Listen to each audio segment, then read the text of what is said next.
السلام علیکم ورحمۃ اللہ وبرکاتہ۔ الحمد للہ رب العالمین والصلاة والسلام علی سید المرسلین، اما بعد۔ اس کے بعد یہ اب منتقل ہوتے ہیں ہم دوسرے قاعدے کی طرف۔ دوسرا قاعدہ کیا ہے آپ کے پاس عربی میں؟ العبرۃ فی العقود للمقاصد والمعانی لا للالفاظ والمبانی۔ ترجمہ کیا کیا گیا اس کا؟ دوسرا قاعدہ کیا ہے کہ عقود میں، عقود کا معنی کیا ہوتا ہے؟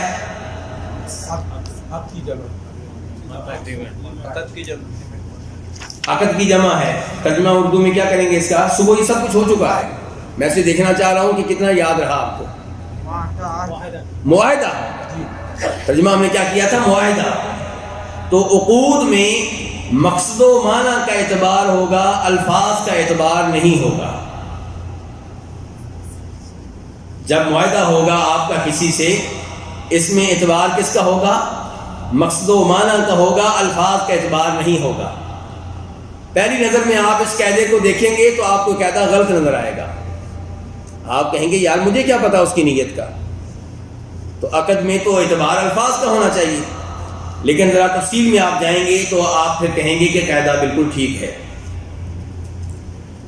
تو اس قاعدے کا معنی و مفہوم کیا ہے کہ جب آپ کا کوئی عقد ہوگا، معاہدہ ہوگا، تو کیا اس میں الفاظ کی طرف دیکھا جائے گا یا معنی و مفہوم کی طرف دیکھا جائے گا؟ اور اس قاعدے کا فائدہ تب واضح ہوگا جب الفاظ کا اطلاق، الفاظ کا استعمال کسی غیر معروف معنی میں ہوا ہو۔ جن الفاظ میں عقد ہوا ہے ان الفاظ کا استعمال الفاظ کے مشہور معنی میں نہیں ہوا، بلکہ کس معنی میں ہوا ہے؟ کسی اور معنی میں ہوا ہے، غیر معروف معنی میں ہوا ہے۔ اس کی مثال کیا ہے؟ شیخ صاحب کی طرف سے مثال آپ لے لیں تاکہ بات واضح ہو جائے۔ ایک آدمی کہتا ہے کہ بعتک بنتی ب20 الفا، کہ میں تمہیں اپنی بیٹی 20,000 روپے میں بیچتا ہوں۔ کتنے میں بیچ رہا ہوں؟ تو اب آپ سے سوال ہے، کوئی آدمی بیٹی کو بیچتا ہے 20,000 روپے میں، تو یہاں بیع سے کیا مراد ہے؟ نکاح مراد ہے۔ کیا مراد ہے؟ نکاح مراد ہے۔ نکاح کی جگہ پہ اس نے بیع کا لفظ بول دیا ہے۔ اب آپ بھی جانتے ہیں کہ اس سے مراد کیا ہے۔ تو اب اس میں اعتبار جو ہے بیع کا ہوگا یا اعتبار نکاح کا ہوگا، اس کے اوپر، اس معاہدے کے اوپر کون سے احکام لاگو ہوں گے؟ بیع والے یا نکاح والے؟ نکاح والے۔ تو یہ ہے قاعدے کا مطلب کہ معاہدے میں اعتبار کس کا ہوگا؟ معنی کا، مقصود کا، مقصد کیا ہے، الفاظ کا اعتبار نہیں ہوگا۔ یعنی کہ جب آپ نے کہا کہ میں نے اپنی بیٹی کو میں 20,000 روپے میں بیچی اور آپ نے کہا میں نے قبول کر لی، اب کل کو آپ اس بیٹی کو ایسے استعمال کریں جیسے لونڈی کو استعمال کیا جاتا ہے، اور لڑکی کا باپ عدالت میں چلا جائے، وہ کہے کہ میری بیٹی اس کے پاس ہے، اس کے نکاح میں ہے، میں نے اس کے نکاح میں دی تھی اور یہ اس کے حقوق ادا نہیں کرتا، اس کی ایک اور بھی بیگم ہے، اس کے پاس اس کو رات دیتا ہے، اس کو رات نہیں دیتا، اس کو کپڑے خرید کر دیتا ہے، اس کو کپڑے خرید کر نہیں دیتا، اس کی رہائش بڑی اعلیٰ ہے، اس کی بہت نکمی سی ہے، بلکہ ایک ڈرائیوروں جیسے چھوٹے سے روم میں رہتی ہے۔ تو وہ آدمی کورٹ میں جا کے کہتا ہے بھئی نکاح نہیں ہوا، ہمارا معاہدہ آپ پڑھ لیں جج صاحب، معاہدے میں یہ تھا کہ انہوں نے مجھے کہا تھا کہ میں اپنی بیٹی بیچ رہا ہوں 20,000 روپے میں، تو میں نے تو خریدی ہے، وہ بیوی تو ہے نہیں، وہ تو بیع ہوئی ہے۔ تو اب فیصلہ کیا ہوگا؟ جج صاحب کیا فیصلہ کریں گے جی؟ ہاں، وہ نکاح کے مطابق تو بیوی کے حقوق ہیں وہ لے کر دیں گے۔ یہاں الفاظ کا اعتبار نہیں ہوگا، معنی و مقصود کا اعتبار ہوگا کہ اس کا مطلب کیا تھا۔ ہاں، اگر یہی الفاظ کسی لونڈی پہ بولے جاتے، یعنی کہ آج کل تو لونڈیاں نہیں ہیں، لیکن جب کبھی لونڈیاں ہوں گی یا جب تھیں اس زمانے میں تو آدمی لونڈی بیچتے ہوئے کہے کہ میں یہ تمہیں بیچ رہا ہوں 20,000 روپے میں، تو یہ کیا ہوگی؟ یہ بیع ہوگی، یہ نکاح نہیں ہوگا۔ لیکن جب وہ اپنی آزاد بیٹی کے بارے میں کہہ رہا ہے کہ میں تمہیں 20,000 روپے میں بیچ رہا ہوں، تو یہ بے نہیں ہے، یہ کیا ہے؟ کیوں جی حاجی صاحب، یہ کیا ہے؟ پھر بے کہہ دیا آپ نے؟ آپ سو رہے تھے نا؟ سونے والے ادھر آ جائیں، آپ بہت ہو رہے ہیں، دوسروں کو ڈسٹرب ہو رہا ہے۔ ایسا نہ لکھے، اس کو صحیح کریں۔ یہ ہو جائے تو اچھی بات ہے، یہ ہو جائے تو ہونا ایسے ہی چاہیے جیسے آپ کہہ رہے ہیں۔ کہتے ہیں کہ جب یہ معاہدہ ہو رہا تھا، ایجاب و قبول ہو رہا تھا، اسی وقت صحیح الفاظ لکھے جاتے، یہ تو ہونا چاہیے۔ لیکن اگر نہیں ہوا تو اب حل کیا ہے؟ ٹھیک ہے، اب ہم نے دیکھنا حل کیا ہے اس کا۔ چلیں جی دوسری مثال لے لیں۔ دوسری مثال کہتا ہے جی کفلت فلان بشرط انہ بری۔ کفلت فلان، یہ شاید آپ کے مذکرہ میں نہ ہو، کوئی لکھنا چاہے تو لکھ لے، ویسے چند اور مثالیں میں نے آگے چل کے لکھی ہیں، لیکن یہ مثال کفلت فلان بشرط انہ بری، میں فلاں آدمی کا کفیل ہوں۔ کفیل سے مراد کیا ہے؟ ضامن۔ کفیل سے مراد، کفیل کا وہ لفظ نہیں ہے جو یہاں پہ چل رہا ہے، کفیل سے مراد وہ لفظ ہے جو پاکستان انڈیا میں چلتا ہے۔ وہاں کوئی کسی کا کفیل بنے، کیا مطلب کیا بنتا ہے؟ ضامن۔ یعنی کہ آپ کے پاس ایک آدمی آیا اور اس نے کہا کہ یہ آدمی جو ہے اس کے اوپر میرا قرضہ ہے، یہ دے نہیں رہا، آپ مجھے اس سے قرضہ لے کر دیں۔ اور آپ کہتے ہیں جی میں اس کا ضامن ہوں، لیکن میری شرط ہے میں اس کا ضامن بنوں گا۔ میں کیا بنوں گا؟ ضامن۔ لیکن میری شرط یہ ہے کہ آپ اس کو بری کر دیں۔ کیا مطلب؟ اس کے ذمہ سے آئندہ آپ نے اس سے سوال نہیں کرنا قرضے کے بارے میں۔ ضامن میں بنتا ہوں، کفیل میں بنتا ہوں، لیکن میری شرط یہ ہے کہ آپ نے آئندہ قرضے کے بارے میں اس سے سوال نہیں کرنا، یہ بری ہے۔ کفلت فلانا، میں فلاں آدمی کا کفیل بن رہا ہوں، ضامن بن رہا ہوں، اس شرط پہ کہ وہ بری ہوگا۔ ہاں جی آپ مجھے یہ بتائیں کہ ضمانت کا عام طور پہ معنی کیا ہوتا ہے؟ جب آپ کسی کے ضامن بنتے ہیں تو کیا اس کا مطلب یہ ہوتا ہے کہ میں گارنٹی دیتا ہوں یہ قرض دے گا، یا اس کا قرض میں دوں گا، اس کو آپ نہ پکڑیں؟ کیا مطلب ہوتا ہے اس کا؟ جی جی عبد المجید بھائی، ہاں اس کا عام معنی جو ہے وہ یہ ہے کہ میں گارنٹی دیتا ہوں کہ یہ قرض دے گا، لیکن یہاں پہ صاف لفظ اس نے کیا بول دیا ہے؟ کفلت فلانا بشرط انہ بری، میں اس کا ضامن بنتا ہوں اس شرط پہ کہ یہ بری ہے۔ اس کا مطلب یہ ہے کہ یہ وہ ضمانت نہیں ہے جو مشہور ہوتی ہے۔ اس کا مطلب یہ ہے کہ یہ کیا ہے؟ اس کو عربی میں کہتے ہیں حوالہ۔ عربی میں کیا کہتے ہیں؟ حوالہ۔ کیا مطلب؟ کہ یہ قرضہ اب میں نے اپنے ذمہ لے لیا ہے، یہ قرضہ اس سے میری طرف منتقل ہو گیا ہے۔ آپ کی توجہ دائیں بائیں کیوں ہو رہی ہے بھائی؟ یہ کلاس نہ ہونے کا کافی نقصان ہو رہا ہے میں کہوں۔ جی ہاں، صرف چند لوگوں کی توجہ ہے، میں چہرے پڑھ رہا ہوں، دیکھ رہا ہوں۔ تو جب وہ کہہ رہا ہے کہ میں فلاں آدمی کا ضامن ہوں اس شرط پہ کہ وہ بری ہے، اس کا مطلب یہ ہے کہ یہاں کفالت کا لفظ جو بولا گیا یہ ضمانت کے معنی میں نہیں ہے، مشہور معنی میں نہیں ہے، یہ حوالہ کے معنی میں۔ حوالہ کا مطلب کیا ہوتا ہے؟ قرض کا ایک آدمی سے دوسری کی جانب منتقل ہو جانا، گویا کہ وہ قرضہ جو اس کے ذمہ تھا وہ میرے ذمہ آ گیا ہے، آپ اس کو چھوڑ دیں اور یہ قرضہ میں دوں گا۔ تو اب یہ حقیقت میں یہ ضمانت نہیں ہے۔ اچھا اب اعتبار کس کا ہوگا؟ یہ حوالے کے حکم۔ اب کل کو اس میں بھی جھگڑا تو ہونا ہے کل کو، کیونکہ میں نے کہہ تو دیا کہ میں کفلت فلانا، میں فلاں آدمی کا ضامن ہوں اس شرط پہ کہ وہ بری ہے۔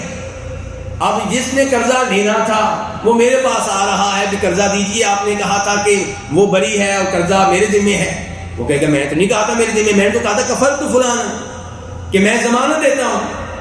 میں نے کیا لفظ بولا تھا؟ میں ضمانت دیتا ہوں۔ وہ کہے گا بھائی آپ نے آگے یہ بھی کہا تھا نا کہ شرط پہ کہ وہ بری ہے۔ اب یہ معاملہ بھی کورٹ میں جائے گا۔ اب کورٹ کیا فیصلہ کرے گی؟ لفظ کفالت کی طرف دیکھے گی یا آخری لفظ کی طرف دیکھے گی کہ انہ بری ہوں؟ تو جج جو ہے وہ دیکھے گا بری کی طرف کہ آپ نے کہا تھا کہ میں فلاں آدمی کا کفیل ہوں، ضامن ہوں اس شرط پہ کہ وہ بری ہے، وہ ولی کا مطلب یہ ہے کہ قرضہ آپ نے اپنے ذمہ لیا تھا، اب وہ قرضہ آپ ادا کریں. تو یہ ہے. آپ قاعدہ پھر دوبارہ دیکھیں قاعدہ کیا ہے. شیخ صاحب سے پوچھیں قاعدہ کیا ہے. تو یہاں بھیج دیجیے، ان کے یہاں بھیج دیجیے. کیوں شیخ صاحب قاعدہ کیا ہے بلا؟ آپ یہاں کیا چاہیے؟ شیخ صاحب نے دیکھیں، شیخ صاحب نے اس کتاب کے مقدمے میں لکھا ہے کہ علم لینا بہت مشکل ہے، علم بھاری چیز ہے. اگر کہیں پہ مجلس ہو ہنسی مزاح کی تو وہاں پہ آپ دیکھیں گے شیخ صاحب نے کہا کہ بڑی دنیا ہوگی، کیونکہ وہاں پہ کوئی مشکل کام نہیں ہے. لیکن علم لینا، دماغ کے اوپر بوجھ ڈالنا، یہ کوئی آسان کام نہیں ہے. تو اس میں واقعی نیند آنا شروع ہو جاتی ہے. آپ کا قصور نہیں ہے، لیکن کوشش کریں اپنے آپ کو بیدار رکھنے کی. آپ میرے ساتھ حصہ لیں، میرے ساتھ آپ سوال و جواب میں شریک ہوں. میں سوال کروں، جواب دیں، تو انشاءاللہ پھر آپ کی نیند جو ہے وہ آپ سے دور رہے گی. تو یہ دو مثالیں ہو گئی ہیں. پہلی مثال کیا تھی؟ جی آپ نے بتانا ہے. پہلی مثال کیا تھی؟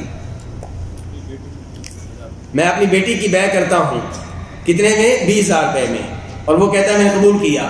تو یہ اصل میں کیا ہوگا؟ جی شیخ صاحب آپ کا نام بھول گیا ہوں میں. ہاں جی شیخ رفیق صاحب. شیخ رفیق صاحب. جی جی مجھے پتا ہے، شیخ ہیں یہ میرے ذہن میں موجود ہے. یہ پتہ نہیں سلفیہ کے ہیں کہ جی. تو بتائیے شیخ صاحب، یہ مثال جو ہے کہ میں نے اپنی بیٹی بھیجی، یہ اب فیصلہ کیا ہے کہ یہ بیع ہے یا کچھ اور ہے؟ یہ نکاح ہے. اور یہ جو دوسری چیز، دوسری مثال تھی وہ کیا تھی؟ ادھر سے پوچھتے ہیں. جی شیخ صاحب آپ بتائیں گے. ضامن بننے کے الفاظ سے. اب حقیقت میں یہ ضمانت ہے یا کچھ اور ہے؟ حوالہ ہے. عربی میں اس کو کیا کہتے ہیں؟ حوالہ. کہ وہ قرضہ ان کی بجائے میرے ذمے منتقل ہو گیا، ان کے ذمے سے میرے ذمے منتقل ہو گیا. تو یہ انتقال ہو چکا ہے. تو یہاں بھی ہم نے کس کی طرف دیکھا ہے؟ حقیقت کی طرف دیکھا ہے، معنی کی طرف دیکھا ہے، الفاظ کی طرف نہیں دیکھا. چلیے. اور یہ سب کچھ وہاں پہ ہوتا ہے جہاں پہ جو نیت ہے، جو مقصد ہے، وہ ظاہر ہو رہا ہو. اگر کہیں پہ نیت پوشیدہ ہے تو پھر فیصلہ الفاظ کے مطابق ہوگا. یہ عقیدہ وہاں پہ استعمال ہوگا جہاں پہ کسی نے الفاظ استعمال کیے اس معنی میں جو معنی مشہور و معروف نہیں ہے، لیکن کوئی نہ کوئی قرینہ ایسا چھوڑ دیا ہے جس سے پتہ چل رہا ہے کہ اس کا مقصد کچھ اور ہے. تو پھر ہم فیصلہ کیا ہوگا کہ ہم نے الفاظ کی طرف نہیں دیکھنا. کدھر دیکھنا ہم نے؟ بولیے. معنی کی طرف ہم نے دیکھنا ہے. آئیے چند مثالیں. اس کی دلیل کیا ہے؟ دلیل انما الاعمال بالنیات وانما لكل امرئ ما نوى، کہ عملوں کا دار و مدار کس پہ ہے؟ نیت پہ ہے. اور ہر آدمی کے لیے وہی کچھ ہے جس کی اس نے نیت کی ہے. اب چند مثالیں لے لیں بیع کے تعلق سے. اب تک جو مثالیں دی تھیں، 2 مثالیں، ان کا تعلق بیع سے تھا؟ عقود تھے لیکن بیع نہیں تھے. ایسے ہی ہے نا. اب پہلا لفظ جو ہے ہم نے کہہ دیا وہ بیع نکاح کے معنی میں تھا، تو اس کا مطلب یہ ہے کہ وہ بیع تو نہیں تھی، عقد تھا لیکن بیع نہیں تھی.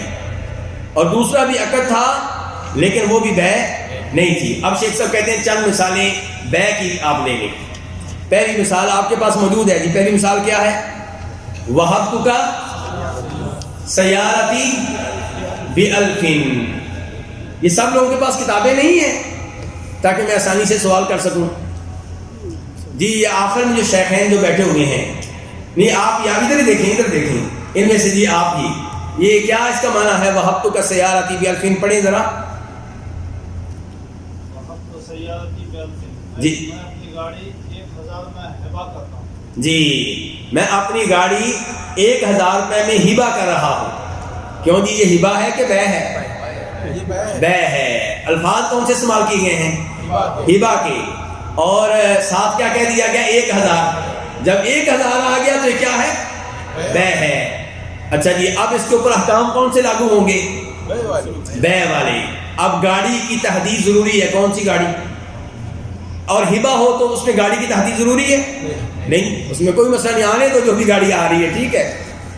لیکن جب یہ بیع ہے، طے ہو گیا بیع ہے، تو یہاں باقاعدہ شریعت کے مطابق معاہدہ ہوگا کون سی گاڑی، کون سا ماڈل، کون سا رنگ. اور یہ جو کہا 1,000 کون سے 1,000 ریال، 1,000 دینار، 1,000 پاؤنڈ، 1,000 ڈالر، کیا چیز ہے؟ اب جب بیع ہوگی تو بیع کے اصول لاگو ہوں گے، اور جب ہبہ ہوگا تو ہبہ کے اصول لاگو ہوں گے. تو اس لیے ہمیں یہاں قاعدہ لانا پڑا جس نے بتا دیا کہ یہ ہبہ نہیں ہے، یہ کیا ہے جی؟ بے ہے۔ آخری مثال کی طرف دیکھیں ذرا، آخری مثال، مثال نمبر 5 کیا ہے؟ قرآن کریم کا۔ ہاں جی، یہ بڑی عجیب بات ہے پاک و ہند میں۔ پاک و ہند کے لوگ بھی ذرا کچھ عجائبات رکھتے ہیں، آپ جانتے ہی ہیں۔ آپ قرآن کریم خریدنے کے لیے جائیں، پوچھیں کیا قیمت ہے، نہیں نہیں نہیں نہیں، قرآن کریم کی قیمت نہیں دے سکتے۔ تو آپ پوچھیں قرآن کریم کا ہدیہ کیا ہے، کیا کہتے ہیں قرآن کریم کا ہدیہ کیا ہے، قیمت نہیں کہتے ہیں۔ یہاں پہ لوگ آپ قیمت استعمال نہیں کر سکتے، آپ کیا کہیں گے ہدیہ کیا ہے۔ یہ عربوں میں یہ چیز نہیں ہے، یہ پاک و ہند کے عجائبات میں سے ہے۔ تو اب جب احکام لاگو کرنا ہوں گے تو احکام اس پہ کون سے لاگو ہوں گے، ہدیہ کے کہ بے کے؟ بے کے ہوں گے۔ یہ کوئی ہدیہ نہیں ہے، یہ افراد الفاظ ہیں، ان کی کوئی حقیقت نہیں ہے۔ اگر بھی آپ اتنی مشکل سمجھتے ہیں اس لفظ کو، خود دیں مجھے فری میں پھر، لیکن نہیں دیں گے فری میں، اچھی طرح اس کی بے کریں گے، سب کچھ کریں گے، لیکن لفظ نہیں بولنا یہ۔ تو یہاں پہ بھی صحیح بات یہ ہے کہ یہ ہدیہ نہیں بلکہ احکام کون سے لاگو ہوں گے، بے والے لاگو ہوں گے۔ اچھا یہ مثال نمبر 2، مثال نمبر 2 جی عبد المجید بھائی پڑھیے۔ آپ کا نام عبد المجید ہی ہے نا؟ نجیب صاحب، نجیب صاحب جی پڑھیے جی۔ کتاب نہیں ہے، نصر اللہ بھائی کہاں ہے بھائی؟ کتاب ہی لے کر آئے سر، یہ چراغ کرے اندھیرا ہے بھائی، کچھ اور کتابیں ہونی چاہیے، جن لوگوں کے پاس نہیں ہے ان کو دیجیے، ایسے فائدہ نہیں ہوگا کتاب کے بغیر۔ جی سوچ رہے ہیں اس میں جی سہیل بھائی پڑھیے پھر۔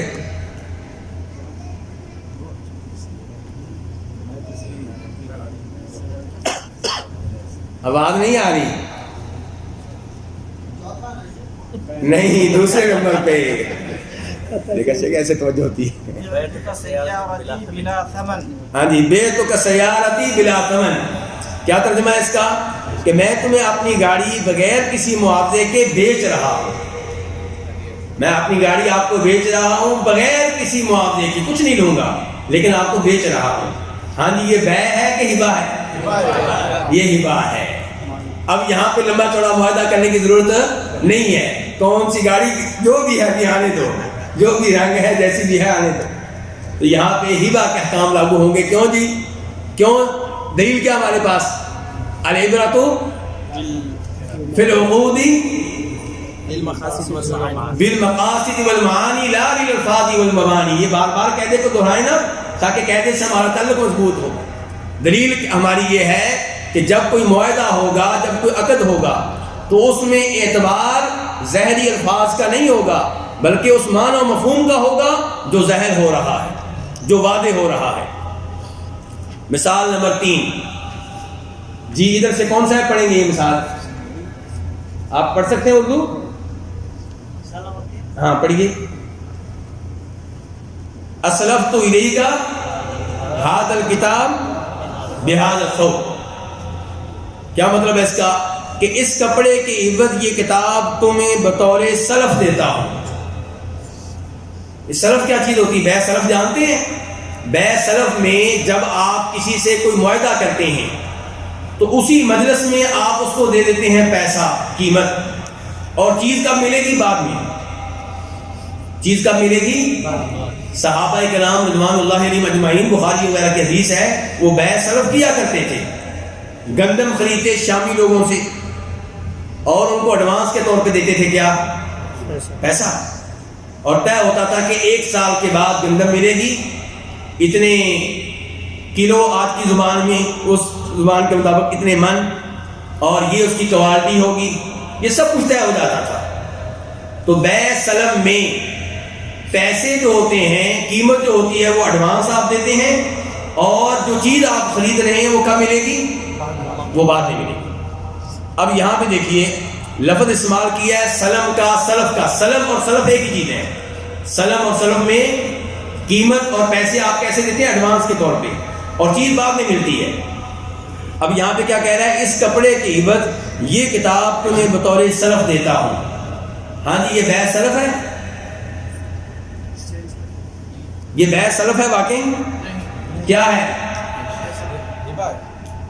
ہبہ کیسے ہے بھائی؟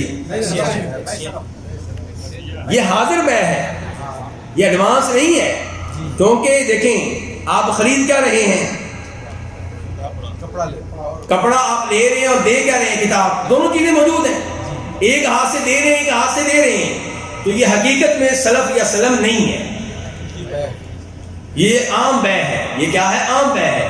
تو اس میں جو اصول لاگو ہوں گے عام بیع کے ہوں گے، سلم یا سلف والے نہیں ہوں گے. لفظ اگرچہ وہ بول دیا گیا ہے، تو اعتبار کس کا ہوگا؟ معنی مفہوم کا. معنی مفہوم واضح ہو رہا ہے نا؟ معنی مفہوم یہ بتا رہا ہے کہ یہ کتاب آپ مجھ سے لیں اور یہ کپڑا دیں. اس کا کیا مطلب ہے کہ بیع سلف نہیں ہے، بیع سلم نہیں ہے. لفظ اگرچہ بول دیا گیا ہے سلف یا سلم کا، تو اس پہ جو احکام لاگو ہوں گے وہ اس بیع کے ہوں گے جو سادہ بیع ہے. سلم والی بیع کے احکام اس کے اوپر لاگو نہیں ہوں گے. اچھا جی، مثال نمبر 4.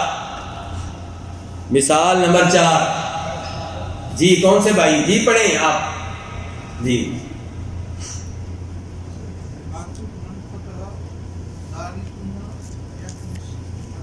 ہاں جی. بیعتک منفعۃ داری سنۃ بخمسۃ آلاف. کیا ترجمہ ہے؟ آپ نے اس گھر کے منافع 5000 کے عوض تمہیں 1 سال کے لیے بیچ رہا ہوں. میرا گھر ہے، وہ میں اس کے جو فائدہ ہے وہ بیچ رہا ہوں. کتنی دیر کے لیے جی؟ 1 سال کے لیے. تو کیا یہ واقعی بیع ہے؟ لفظ تو بیع کا بولا گیا، بیعتک. کیا واقعی بیع ہے؟ یہ کیا ہے پھر؟ یہ ایجار ہے، یہ کرایہ ہے. اب اس پہ احکام بیع کے لاگو نہیں ہوں گے، کرائے والے احکام لاگو ہوں گے. لفظ اگرچہ بیع کا بولا گیا ہے لیکن آپ پورا جملہ تو پڑھیں. جب پورا جملہ پڑھیں گے تو پتہ چلے گا یہاں مراد بیع نہیں ہے، ایجار ہے، رینٹ ہے، کرائے پہ دے رہا ہوں. کیونکہ بیع جو ہوتی ہے وہ کتنے سالوں کے لیے ہوتی ہے؟ بیع وہ ہمیشہ کے لیے ہوتی ہے. اور یہ جو 1 سال کے لیے، 2 سال کے لیے، 3 سال کے لیے، یہ کیا ہے؟ یہ ایجار ہے. اور اس کے بعد وہی مثال ہے جو آپ کے پاس پہلے سے موجود ہے. اچھا جی، اب شیخ صاحب کہتے ہیں کہ علماء کرام کا کیا موقف ہے اس قاعدے کے تعلق سے. تو جمہور اہل علم کا موقف یہ ہے کہ یہ قاعدہ بالکل ٹھیک ہے اور یہ بات درست ہے کہ عقد میں اعتبار معنی کا ہوگا، مقصود کا ہوگا، نیت کا ہوگا، الفاظ کا اعتبار نہیں ہوگا. اور کچھ علماء کرام کا موقف یہ ہے کہ یہ اعتبار جو ہے الفاظ کا ہی ہوگا، جبکہ وہ موقف صحیح نہیں ہے. اچھا، کیا دلائل ہیں؟ کچھ ایک دلیل پہلے بھی میں نے اشارہ کیا تھا، اب شیخ صاحب باقاعدہ دلائل دینے لگے ہیں. کیا دلائل ہیں جس کی وجہ سے پتہ چلا کہ یہ قاعدہ ٹھیک ہے کہ اعتبار جو ہے وہ معنی کا ہوگا، نیت کا ہوگا، مقصود کا ہوگا، الفاظ کا اعتبار، بولیے الفاظ کا اعتبار نہیں ہوگا. اس قاعدے کے حق میں دلائل کیا آپ کے پاس؟ تو دیکھیے پہلی دلیل کیا ہے، روش بھائی پڑھیے. نہیں، یہ روش بھائی کو میں نے کہا اونچی آواز سے پڑھیے ذرا. جی ہاں، پہلی دلیل عبداللہ بن عمر سے روایت کردہ وہ حدیث ہے جس میں نبی علیہ السلام فرماتے ہیں انما الاعمال بالنیات، کہ ہر عمل کا دار و مدار کس پہ ہے؟ نیت پہ ہے. وانما لكل امرئ ما نوى، اور ہر آدمی کے لیے وہی کچھ ہے جس کی اس نے نیت کی ہے. تو شریعت نیت کا اعتبار کرتی ہے.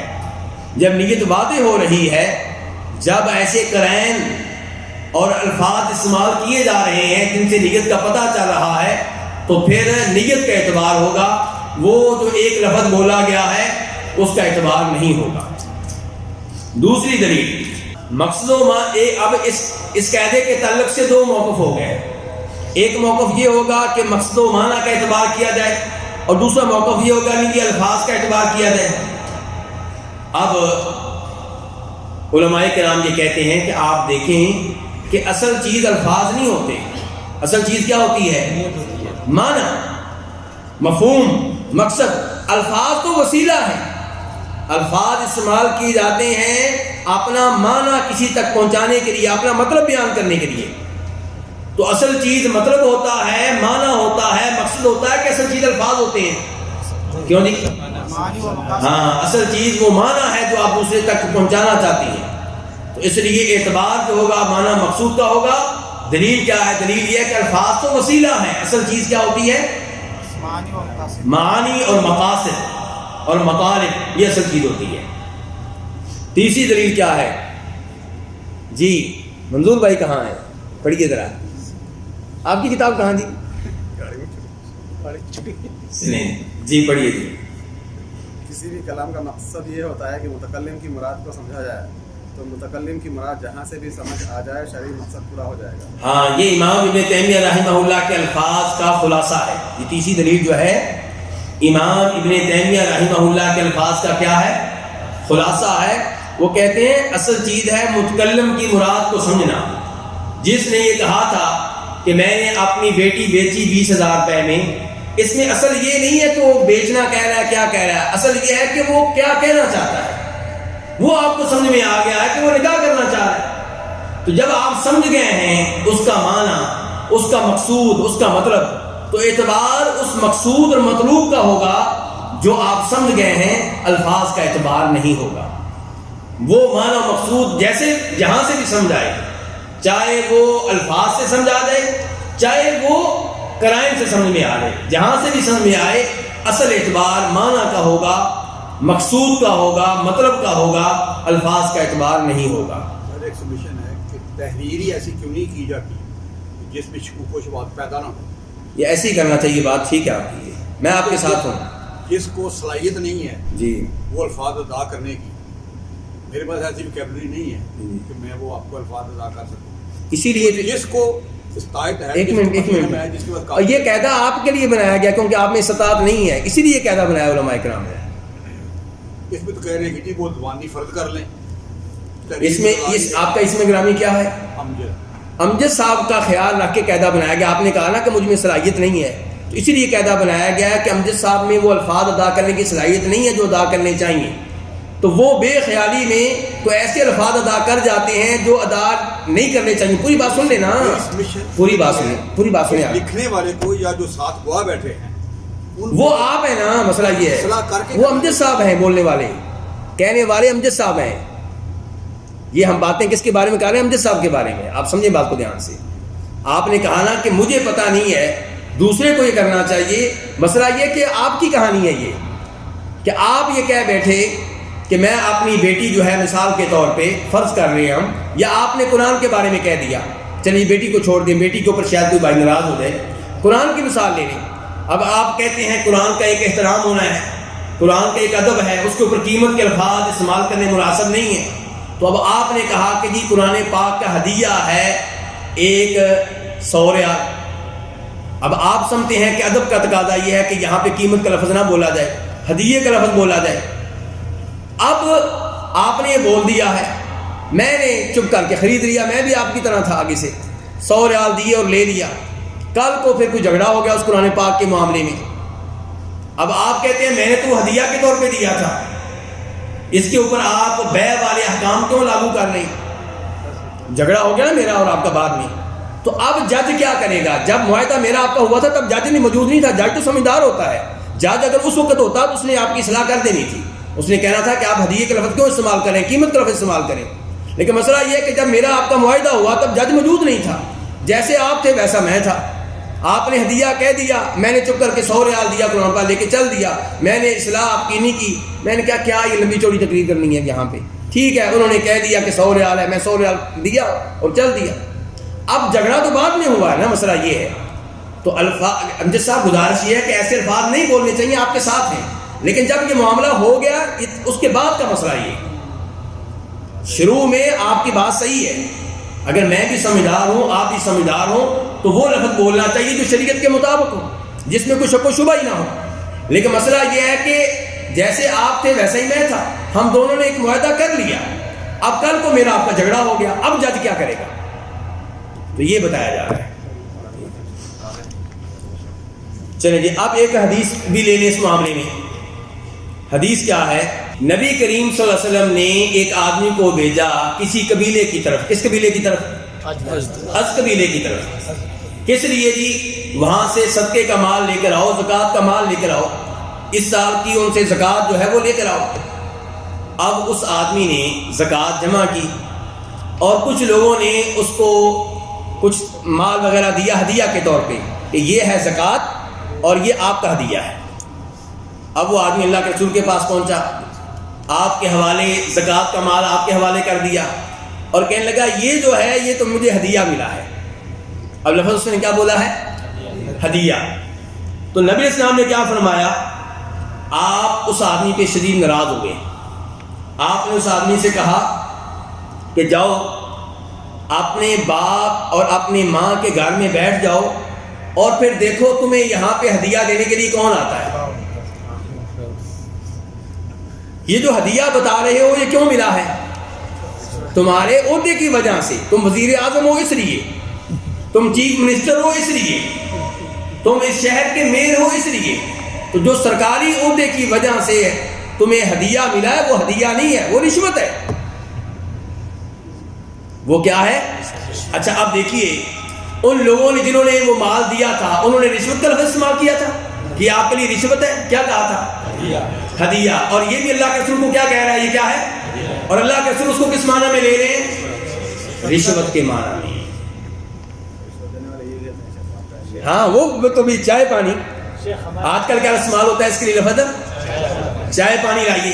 اب کل کو یہ پکڑا جائے, وہ جو محکمہ ہوتا ہے اینٹی کرپشن وہ پکڑ لے تو یہ کہے نہیں جی یہ تو چائے پانی تھا. ہاں جی, تو کیا خیال بات مان لی جائے گی؟ وہ جج کیا کہے گا چائے پانی نہیں ہے, کیا ہے؟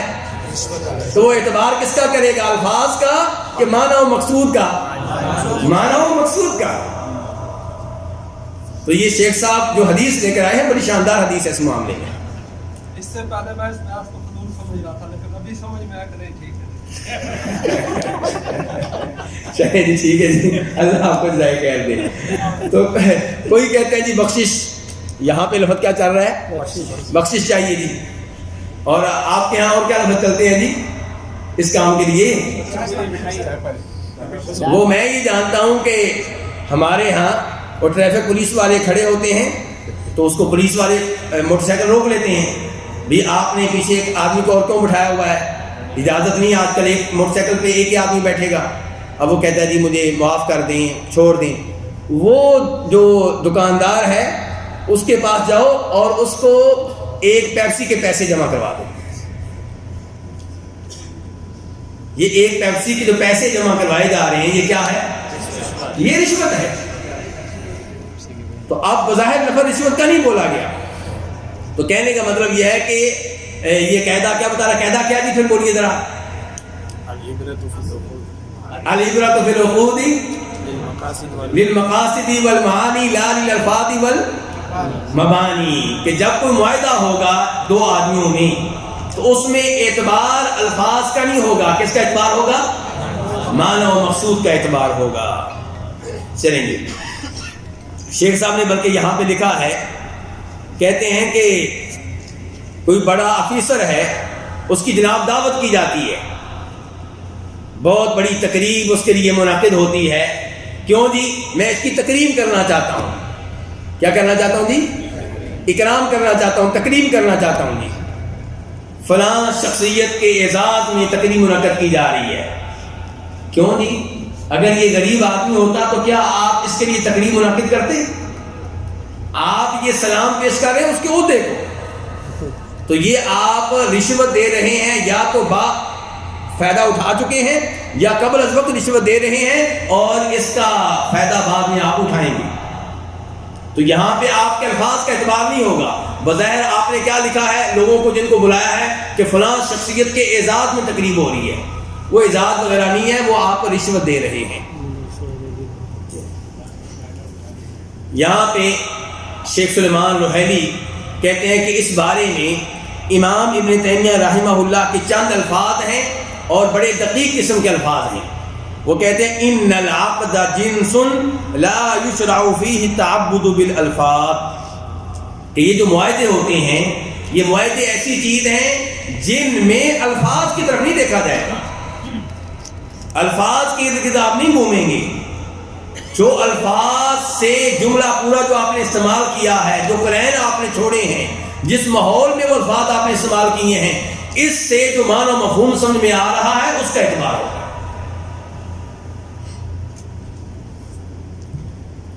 اچھا جی, اور آخری دلیل یہ بھی ہے کہ نبی علیہ السلام کے زمانے میں، اب آپ لوگوں کی توجہ، آپ کی آنکھیں گھوم رہی ہیں، میں آپ کو دیکھ رہا ہوں اور آپ کی آنکھیں کہیں اور جا رہی ہیں، یا توجہ رکھا کریں، ایسے نہ کیا کریں.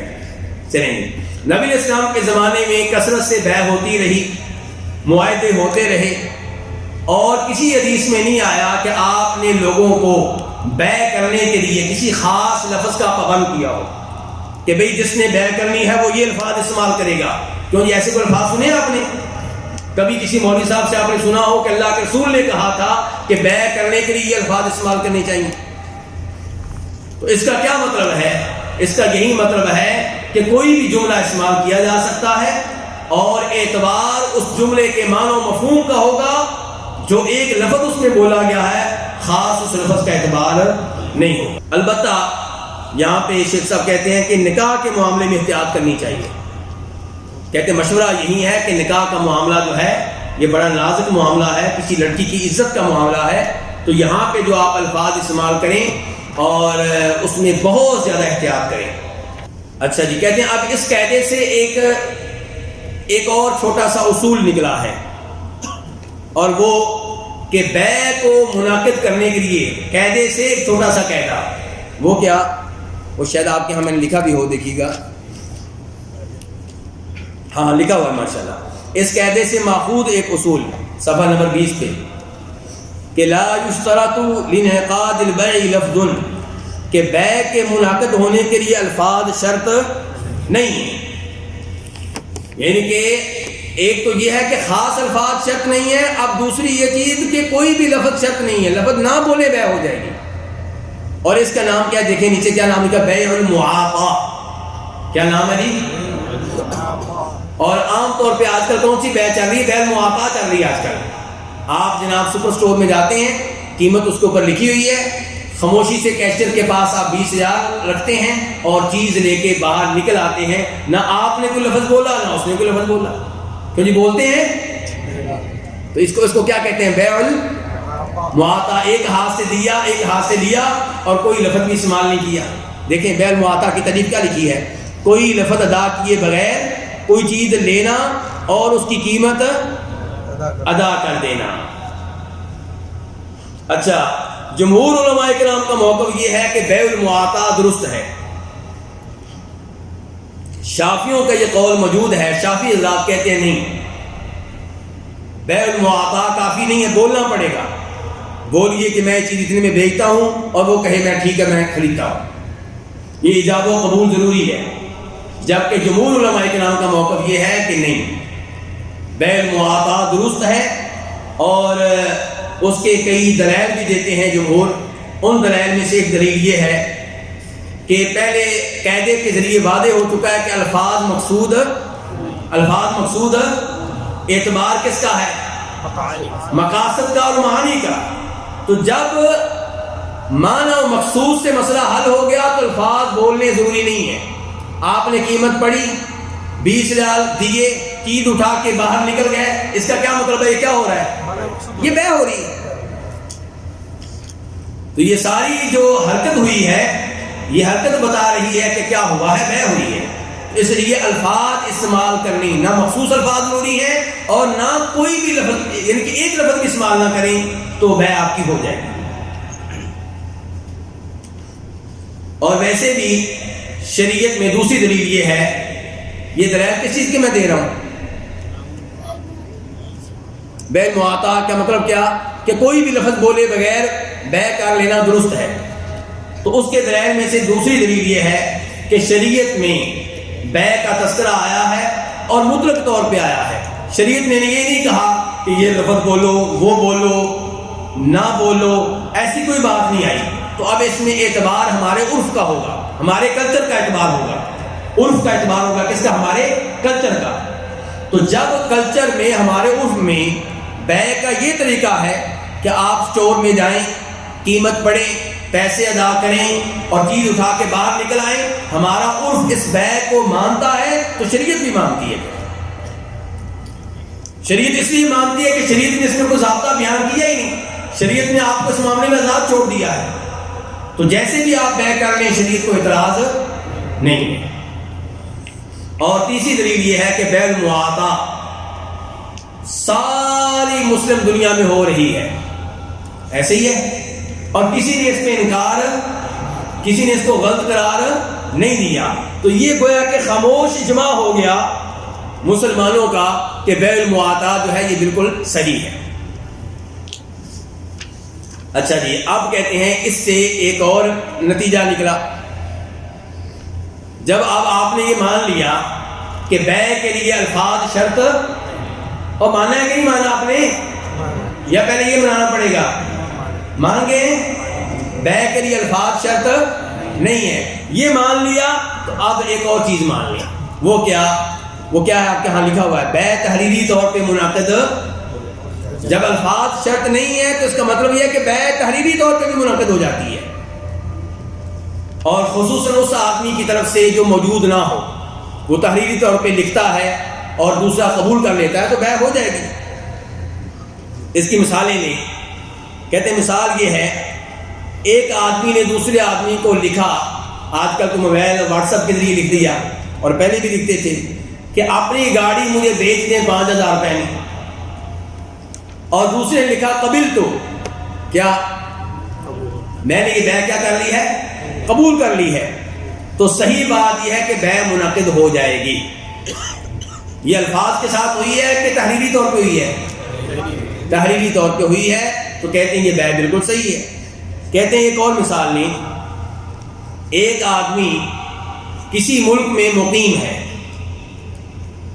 اور اس کو پتہ چلا کسی آدمی کے بارے میں کہ وہ اپنا گھر بیچنا چاہتا ہے کسی اور ملک میں.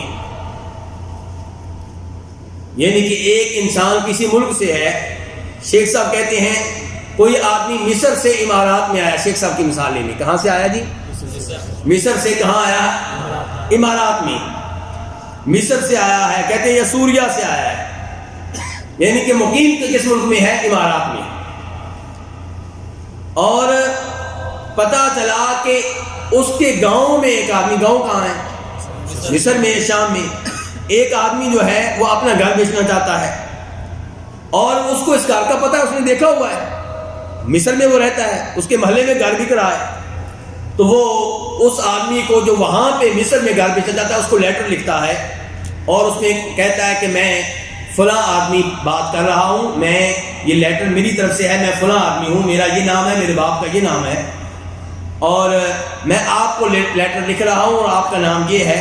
آپ کا وہ گھر جو فلاں جگہ پہ واقع ہے اور جو اتنے میں ہے، وہ مجھے خریدنا ہے. اور جب اس کو لیٹر ملا، اس نے کہا ٹھیک ہے جی میں نے تمہیں بیچ دیا. تو بیع ہو گئی. ابھی اطلاع اس کو نہیں ملی امارات والے کو، اس کو کب ملے گی؟ بعد میں. لیکن جب اس نے لیٹر پڑھا تو اس نے کہہ دیا ٹھیک ہے میں تمہیں بیچ دیا. تو بیع کیا ہو گئی ہے؟ منعقد ہو گئی ہے. آدمی غائب ہے اور یہ منعقد ہو گئی ہے. کہتے ہیں لیکن تحریری بیع کے بارے میں چند باتیں ذہن میں رکھیے گا. دیکھیں آپ کے پاس لکھا بھی ہوا ہے کہ تحریری بیع میں چند امور کا خیال رکھنا ہوگا. تحریری بیع میں چند امور کا خیال رکھنا ہوگا. وہ پہلا امر کیا ہے جی آج سر پڑھیں گے؟ آپ پڑھیے ذرا. ہاں جی، تحریر واضح ہونی چاہیے. اس کا کیا مطلب ہے کہ واضح ہو؟ یہاں واضح سے مراد کیا ہے؟ نہیں، واضح سے مراد وہ نہیں ہے جو آپ سمجھ رہے ہیں. واضح سے مراد یہ ہے کہ ایک آدمی کہتا ہے ہوا میں لکھ رہا ہے. ہاں جی، یہ تو تحریر ہے. یہ تحریر باقی رہے گی بعد میں کے ساتھ سمجھ رہے ہیں؟ یہ ہے شیخ صاحب کا مطلب کہ تحریر واضح ہونی چاہیے، نظر آئے اس کے، وہ باقی رہے. تحریر جو ہے وہ باقی رہے، نظر آئے، اس کے حروف پڑھے جا سکیں. ایسا نہ ہو کہ آپ نہ والا ہوا میں لکھ رہے ہیں تو ہوا والی تحریر کا کوئی اعتبار نہیں ہے. بلکہ شیخ صاحب نے یہاں پہ 2-3 مثالیں دی ہیں ہوا والی تحریر کی. ہوا والی تحریر کی کہتے ہیں ایک آدمی اپنی بیگم کے سامنے بیٹھا ہوا ہے تو اس نے اس طرح لکھا. کیا لکھا؟ تمہیں طلاق، تمہیں. ٹھیک ہے جی. اور آج کل کی نئی جو نسل ہے وہ کیا لکھے گی؟ یو. ایسے ہی ہے نا، وہ لکھا اس نے. کہتے ہیں کہ یہاں اس نے کوئی لفظ استعمال نہیں کیا، ہوا میں لکھا ہے. تو جمہور علماء کرام کا موقف یہ ہے کہ ایسی کتابت کا کوئی اعتبار نہیں ہے اور یہ طلاق واقع نہیں ہوگی. یہ طلاق اس بات کی طرح ہے جو آپ کے دل میں ہے. کیوں جی؟ کئی بھائی سوال کرتے ہیں، یہ فتوے آتے ہیں پوچھنے کے لیے لوگ کہ جی میں گھر میں بیٹھے بیٹھے میں نے بیگم کو کہا تھا تمہیں طلاق. کیسے کہا تھا؟ دل میں، زبان سے نہیں. اگر زبان سے بیگم کو کہہ دیں تمہیں طلاق ہو جائے گی کہ نہیں ہوگی؟ لیکن اگر اس نے سنا ہی نہیں پھر نہیں ہوگی. اچھا اگر آپ طلاق لکھ کر بھیجیں وہ آگے سے پھاڑ دیں. بہت سی عورتیں کہتی ہیں طلاق آئی تھی میں نے دیکھی نہیں، پھاڑ دی، میں نے آگ لگا دی تھی. بڑی سمجھدار عورتیں ہوتی، پڑھی لکھی عورتیں آج کل. ہاں جی، طلاق ہوگی کہ نہیں ہوگی؟ یار آپ لوگ تو پڑھے لکھے ہیں، آپ سے مجھے ایسے جواب کی امید نہیں تھی. جبیل کے جو متعاونین ہیں میں نے ان کو علماء شمار کرتا ہوں، آپ یہ جواب دے رہے ہیں، تو عام لوگوں کا کیا حال ہوگا؟ جی گواہوں کی موجودگی چاہیے اور وہ حیض کی حالت میں بھی نہیں ہونی چاہیے. اور گواہوں کی کیا کہا آپ نے؟ گواہوں کی موجودگی پوری بات کریں نا، گواہوں کی موجودگی. ہاں کیا ہے اس کو ضروری ہے؟ کیا ہے کچھ کہیں نا. روش بھائی کیا کہہ رہے ہیں آپ لوگ؟ میرے بھائی طلاق جب کوئی دے دل سے نہیں، کس کے ذریعے؟ دل میں جو ہوتا ہے اس کو سوچنا کہتے ہیں. سوچنے کا کوئی اعتبار نہیں ہے.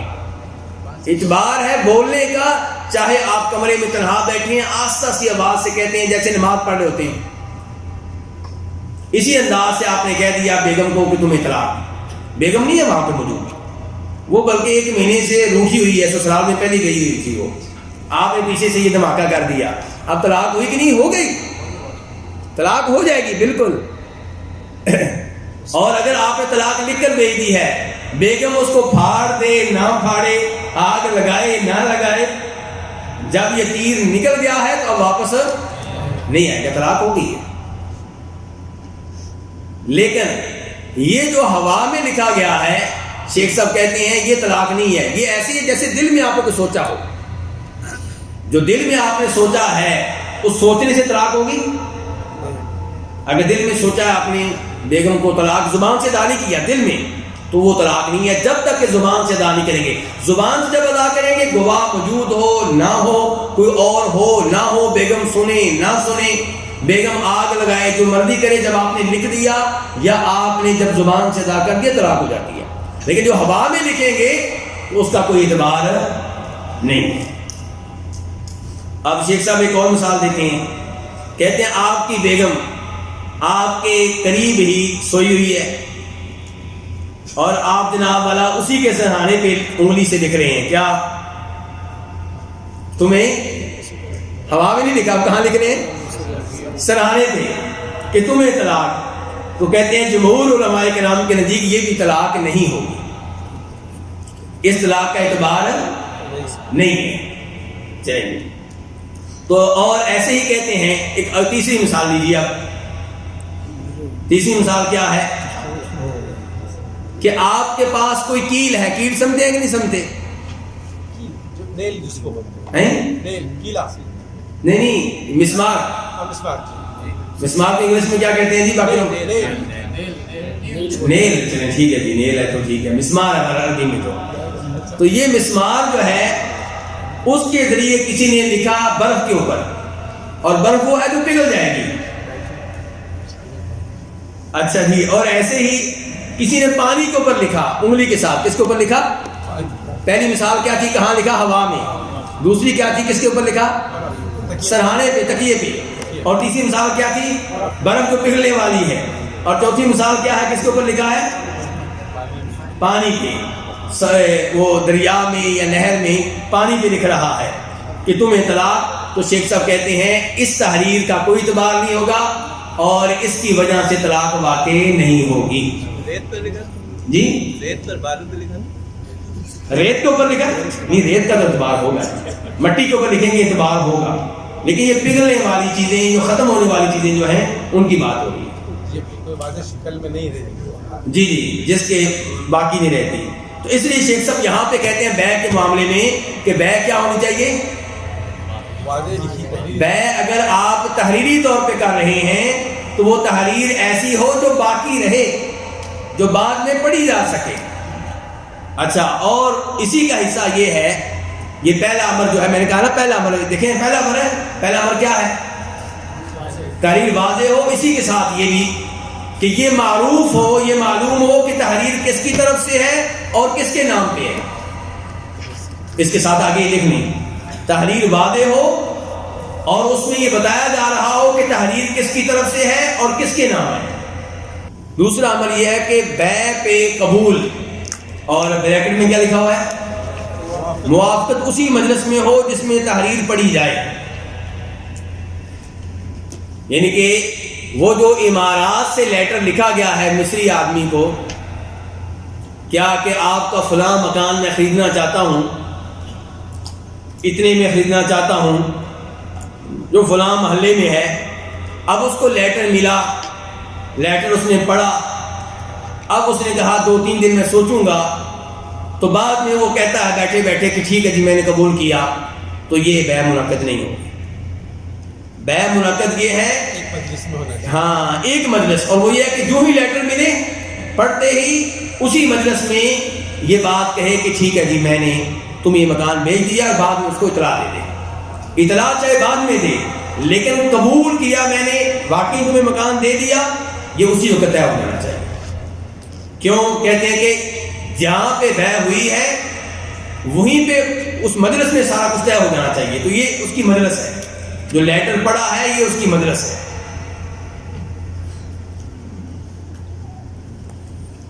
اچھا جی، اب کہتے ہیں یہیں سے ایک اور مسئلہ، شیخ صاحب مسئلے کے اوپر مسئلے بیان کرتے چلے جا رہے ہیں، جدید مسائل. وہ کہتے ہیں جدید وسائل کے ذریعے، یہ بلکہ آپ کے یہاں لکھا ہوا ہے جدید وسائل کے ذریعے کیا کرنا؟ بے کرنا. جدید وسائل کیا ہے؟ ٹیلی فون، اور کیا ہے؟ انٹرنیٹ. تو اس کے ذریعے بے کا حکم کیا ہوگا؟ تو کہتے ہیں فون کے ذریعے بے جائز ہے، اور وہ عقد والی معاہدے والی مجلس کون سی ہوگی؟ وہ جو آپ گفتگو کر رہے ہیں. اگر فون کٹ گیا تو مجلس ختم ہو گئی. تو اگر آپ دوبارہ بات کریں گے تو پھر نئے سرے سے وہ بحث شروع ہوگی. کہنے کا مطلب یہ ہے، یہ نہیں کہ دوبارہ نہیں ہو سکتی بات. ایسے ہی وہ مصری آدمی جو ہے مصر میں لیٹر پڑھے گا، وہ کہتا ہے میں 3 دن کے بعد 4 دن کے بعد فیصلہ کروں گا، تو پھر وہ نئے سرے سے بات شروع ہوگی. وہ اب دوبارہ اس کو لکھے گا، ہاں جی میں وہ مکان بیچنا چاہتا ہوں، اب آپ بتائیں. اب وہ بتائے گا پھر. تو اس لیے اب فون کے ذریعے اب آپ جب کسی سے بے کریں گے تو ایک مجلس کون سی ہوگی؟ جب تک فون کٹ نہیں جاتا. وہ آدمی آپ سے کہہ رہا ہے کہ میں آپ کو یہ مکان بیچتا ہوں، آپ نے اسی فون میں کہہ دیا ٹھیک ہے میں نے خرید لیا اتنے میں، تو ٹھیک ہے. لیکن اس نے کہا آپ سوچوں میں پڑ گئے، فون کٹ گیا، تو آپ نئے سرے سے بے ہوگی، پرانی بات کا اعتبار نہیں ہوگا. آپ اس پہ مقدمہ نہیں کر سکتے. کورٹ میں اگر کورٹ میں آپ چلے گئے، جی اس آدمی نے مجھے فون کیا تھا کہ میں یہ مکان بیچتا ہوں 1 لاکھ ریال میں، اور میں نے 5 منٹ کے بعد فون کر کے اس کو کہہ دیا تھا ٹھیک ہے، اب یہ مان نہیں رہا. عدالت کیا فیصلہ کرے گی؟ عدالت کرے گی کہ جب اس نے آپ کو فون کیا تھا، فون کٹنے سے پہلے آپ کہہ دیتے تو بے منعقد ہو جاتی. لیکن فون کٹ گیا اور آپ نے ہاں نہیں کی تھی، اب نئے سرے سے بے ہوگی، پرانی گفتگو کا کوئی اعتبار نہیں. اچھا جی، ایسے ہی اب انٹرنیٹ کے ذریعے بے، اس میں کیا ہوگا؟ ای میل کے ذریعے، ایسے ہی ہے نا، یا آڈیو کال کے ذریعے، یا ویڈیو کال کے ذریعے. تو کہتے ہیں اس طریقے سے بے منعقد ہو جاتی ہے. اور وہ مجلس کون سی ہوگی؟ یعنی کہ جب ای میل آپ کو کسی نے بھیجی ہے کہ میں یہ مکان خریدنا چاہتا ہوں، جب ای میل آپ پڑھیں گے اسی وقت آپ کہیں گے ٹھیک ہے. اگر آپ نہیں کہتے اور کہتے ہیں ٹھیک ہے کل تک میں فیصلہ کروں گا، تو پھر وہی مصری لیٹر والی بات ہو جائے گی. جی ہاں.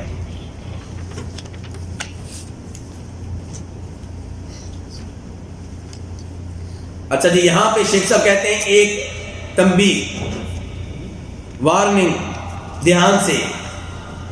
کہتے ہیں کہ یہ جو گفتگو ہم نے کی ہے تحریری طور پہ بیع اور جدید وسائل کے ذریعے بیع، اس میں ایک بات ذہن میں رکھیے گا، جس چیز کی بیع ہو رہی ہے وہ کوئی ایسی چیز نہ ہو جس کے بارے میں شریعت نے یہ اصول طے کیا ہو کہ جس مجلس میں بیع ہو رہی ہے اسی میں ایک ہاتھ سے دیں اور ایک ہاتھ سے لیں.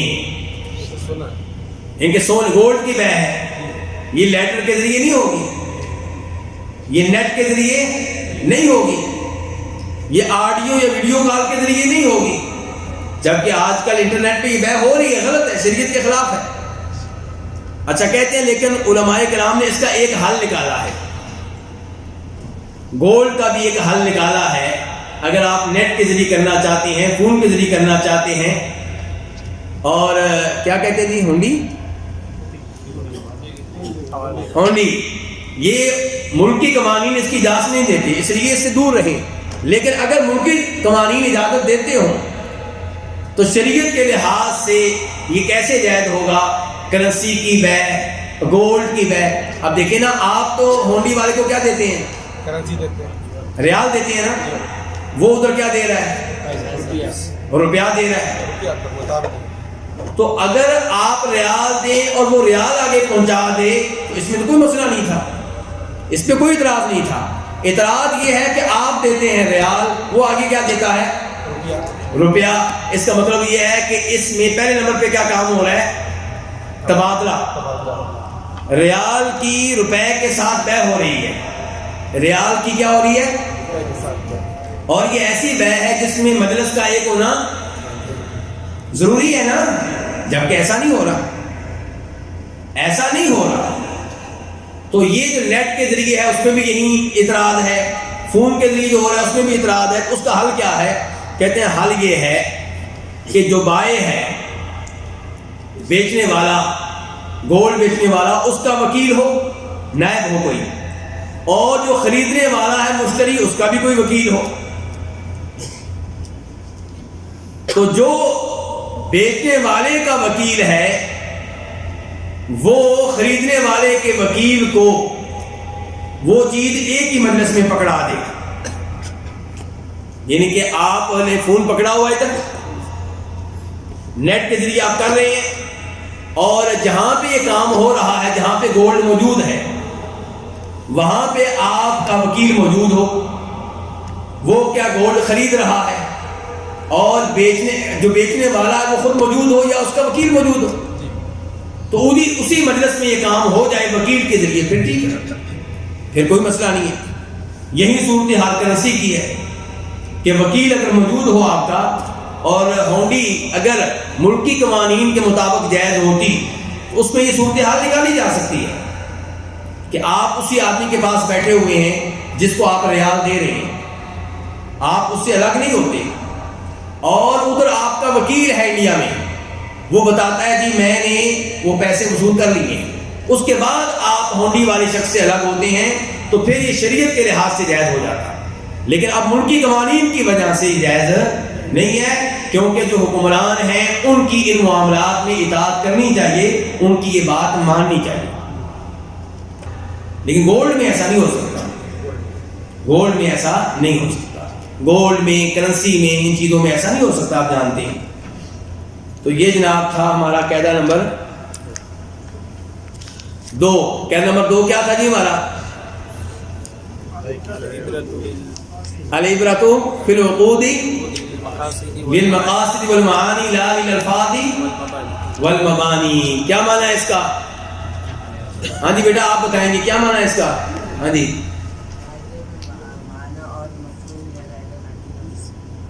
ہاں، معاہدے میں معنی و مفہوم کا اعتبار ہوگا، کس کا اعتبار نہیں ہوگا؟ الفاظ کا اعتبار نہیں ہوگا. اللہ رب العزت ہمیں یہ دین کا علم حاصل کرنے کی توفیق عنایت فرمائے. وصلی اللہ تعالی علی نبیہ محمد وآلہ وصحبہ اجمعین.